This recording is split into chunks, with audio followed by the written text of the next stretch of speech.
All right. Coming off obviously a disappointing Saturday at Georgia, we reset and refocus on the effort this weekend at Missouri. And, obviously anytime you suffer a defeat, it's hard. I think when you don't play as well as you'd like to play, it makes it more challenging. And coming out of the stretch that we've just gone through, certainly, our players and staff have been tested, and one of the challenges this week is to pick up and say we're moving forward and looking for our potential as a program and as a team.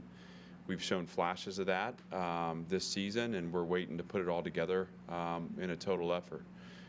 There's no reason why we can't do that this weekend, and we're going to play a good conference opponent on the road, and we're excited to do that. So with that, I'm happy to open up for questions. Was this a burn the film week, or how did you handle it? It's never a burn the film week. There's always something to pull from, and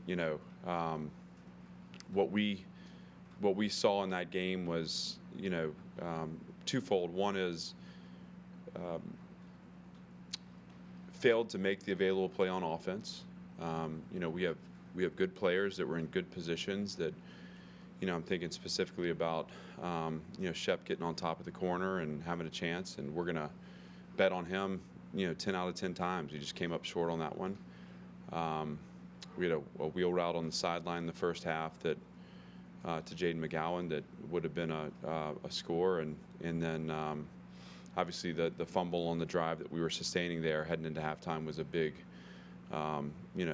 swing in momentum too. So making the available play offensively, and recognizing too the teams that we've been beaten by in the last three games have never failed to capitalize on those plays, right? So every time they've been in position, they've been able to strike. Every time our ribs have been exposed, they've landed a punch. And we have to have the same approach on our end offensively too. Defensively, I thought, we have to work to stops. We have to get stops, and so 3 touchdowns were scored in the red zone on third down. There were opportunities in the first drive, to make a stop early on a 3rd and long, and that comes down to both design and execution. I did feel like we battled. I thought defensively we battled in the 3rd quarter, surrendered 2 field goals, and I thought started to see,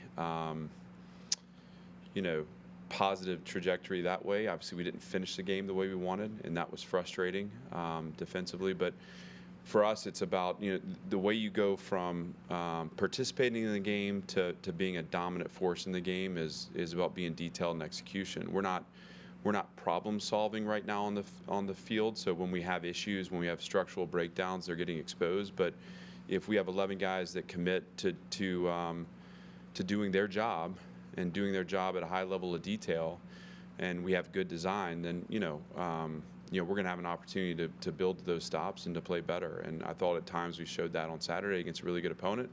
Thought they made contested plays, and you got to give them credit for that.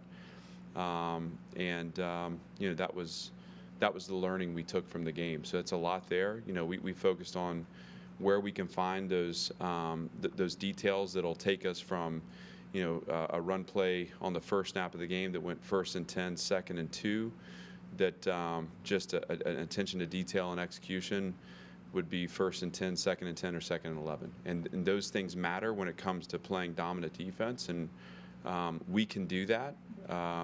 We just we're not there yet. How do you and the staff keep the locker room from crumbling after losses like these, and also how important is it that the player leaders on the team kind of take charge in a situation like this? Yeah, both important. Losses are hard. Losses, they challenge you, and I think in these moments, we have everything is temporary, and so you work through and you turn the page and you take the learning, you move forward. But what's permanent are the choices you make when you're facing adversity. And I think that reveals your character, and that's been the message to both the staff and the team, And look, in the end, our losses reflect where we are as a program. Our losses reflect, the product we're putting on the field right now, both from a planning standpoint and an execution standpoint. That doesn't mean that we have to accept it. That means that we have to work to improve it. And to do that, you've got to be willing to move past it, move past the sting of the result, and focus on the things you can do to get better. But we have a resilient group of players and a resilient staff, and building a program is challenging, and we're in the throes of that challenge. And for us right now, it's about keeping perspective, because again, we've also had flashes of really good play, and in the end, we've gone through a tough stretch playing 3 consecutive top 10 teams, and we've lost 4 games to teams in the top 15 in the country, and our best effort is out in front of us. And so we use that perspective to help shift focus and say, look, what have we learned to this point? Where are we falling short? What can we do better? And then let's go as hard as we can at the next opponent, which this week is Missouri. Along those lines, Clark, you kind of touched on it. Do you use that, the gauntlet that you've just gone through, to kind of contextualize the situation with your team, and maybe the sun's a little brighter now on the other side? Yeah, I mean, we don't live in a competitive world where we want to defer to the strength of the opponent. Our goal is to match that, is to put pressure on the opponent, is to play our best. And so obviously we need to provide context for what we have experienced, but without making it seem as though somehow that's all right, because it's not okay. When we come up short in the last 3 games, the last 3 instances, and then throw Wake Forest in there too, there are certainly things within our control. And so it's about us taking control of those things and doing those at a higher level and putting our team in a position to win a game late. And unfortunately, in all 3 of those games, Wake Forest, Alabama, and Georgia, the opponent's been able to distance themselves early, and then we're pulling from kind of energy reserves late. In all 3, we played too many snaps on defense. So again, this is a recurring theme, but when we're not able to sustain drives offensively, we're not able to get our run game established. It challenges our program, and we have to do a better job on that side of the ball and find that rhythm offensively. I thought against Ole Miss, you kind of got a glimpse of what that can look like when we're playing complementary and playing together. And again, coming out of that game, it's about sustaining. Sustaining that mental intensity, sustaining that effort through 4 quarters. So we look for perspective always. There's always a narrative within the season you're trying to learn and grow from. You got to be able to pull up and really understand what you're experiencing and you're going through. And yet, when we get down to it, our focus is just on playing our best, on Vanderbilt's best effort, no matter who we're playing against. You had Cooper Lutz listed on the depth chart this week. Is he going to be available this week, and is Chase Gillespie going to be available? Expecting Cooper to be back. That's going to be kind of day to day, but he's trending that way. Chase is a little more questionable for Saturday, but we're looking with the bye week to follow for him to return healthy at that point. Mizzou's defense has had a lot of success this season. What are your impressions of that? It's a really good defense through the middle. Their defensive line is disruptive and they're physical. They have an aggressive style of play, in terms of their design and in the way their players, attack each rep. They have good players and they've done a nice job. In that way, I think this defense will be, equal to a lot of what we've seen to this point. And so we're going to have to work to create space for our offense. Cole Spence is on the depth chart. Is that, there's 5 games left, so is he potentially going to play in this one? Do you hold him until after the bye week? Obviously, we're exploring all possibilities, and I'm not ready to commit to him being out there against Missouri. I think it's a matter of kind of seeing where the pieces fit. But we know we have a talented player there. We know we have a player that can help us win, and so. We're anxious to see where he can help. If it's this week, great. If not, then obviously we know he's got 4 coming off the bye where, we can hopefully work him in. Is Nick Howell in the box Saturday or on the field?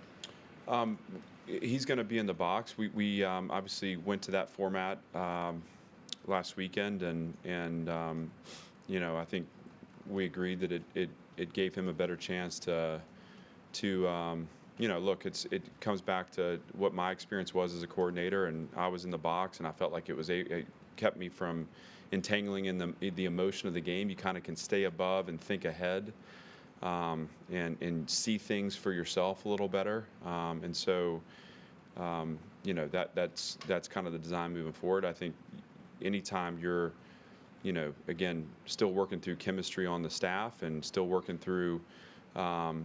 Where people's eyes are best. I can recall a couple times where, again, back in my days as a coordinator, we made some changes based on who's up, who's down, and you're just trying to get the communication lines as tight as possible, make sure there's presence on the sideline that can be inspirational, can harness the best effort from the players, but also gives your coordinator a chance to have great eyes and great vision, and again, stay above that emotional fray sometimes that exists out there on the sideline. So the opponent's success passing the ball against your defense, obviously some of those are breakdowns and some of those are just good plays by the other team. Do you see, when there are breakdowns, do you see those more on the outside or in the middle of the field? They've been both. I mean, I think our pass defense is a reflection of some flaw there, and that's where we've put a lot of attention over the last few weeks. I thought Georgia's success was more contested. I felt like even coming out of the Ole Miss game, you didn't see the explosive rate, right? It wasn't the same level of chunk plays for scores. And so we're getting there in design and in execution. But we've had breakdowns inside and outside. Against Alabama, it was 2 double moves that went for touchdowns. And again, we're not right now shortening downs. So when you have a secondary that's growing, we got to be able to shorten the down at times and win a one-on-one up front, and we haven't been able to do that. And so that adds more stress. And I thought in the second half, particularly in the third quarter, we were able to dial into some pressures that shortened the downs and made the quarterback uneasy in the pocket. And I thought that was important, and that's going to be an important part of the design moving forward. We got to find ways to create discomfort back there because against the teams we're playing, if you give the quarterback time and he's got room to make a read, they're going to find a completion. So, how do you cover a player like Luther Burden at Missouri, who's one of the top wide receiver recruits in the country? Yeah, I mean they're both good in personnel and good in design. They've got a really smart offensive scheme, and you got to be careful. And with Luther, he's got a unique skill set. He's a twitchy athlete that they find ways to get the ball in a lot of different ways. So being aware of where he is, being aware of who's guarding him, being aware of who's capping him, and just kind of designing around him, and then for our players to have awareness of where he is and know kind of the ways they like to feed him the ball from various positions. Can I ask you kind of a piggyback off of that, but just about their offense in general, aside from Luther? They seem to be kind of a team trying to figure out what else they can do. What do you see from film? They challenge you in design, and Coach Drinkowitz does a great job. And I've had the chance to defend him, or I guess the burden to defend him a few times in my career, and he's always put stress on you in the run game, and then just in the way he designs formationally. They have a lot of creative formations that create necessary communication on defense and awareness on defense, where if you don't have that awareness or if you don't have that communication, you can have critical breakdowns that can lead to scores. And they haven't been able to connect on all those to this point. Again, their defense has played really well too, and that's what the combination of the two have kept them in close games. But this is a capable offense and a really good design, and they have good players, and we're gonna be challenged. They're coming off a bye week. When you're playing a team that's coming off a bye, did you plan for potential wrinkles that they could throw out there, or how do you approach that? Because you don't know exactly what they're going to add potentially. Yeah, they have plenty of wrinkles within their the available play menu where you can see adaptations off those, and so sometimes you might have seen one play out of a formation that becomes a complementary play, and so certainly you're anticipating that and trying to think one step ahead. But also it's during a bye week you're looking back at what was successful when you're on the bye. So we need to also pay attention to kind of what they've had, what's generated success for them, and anticipate them using those sets and those players in those ways, and being prepared to defend them. But they're also an offense that's going to have an identity. So we're going to see the stretch run game. We're going to see the favorite formations show up, and just like any team, they're going to want to play to their identity on Saturday too. What does the run game need to do to get going more than it was this weekend?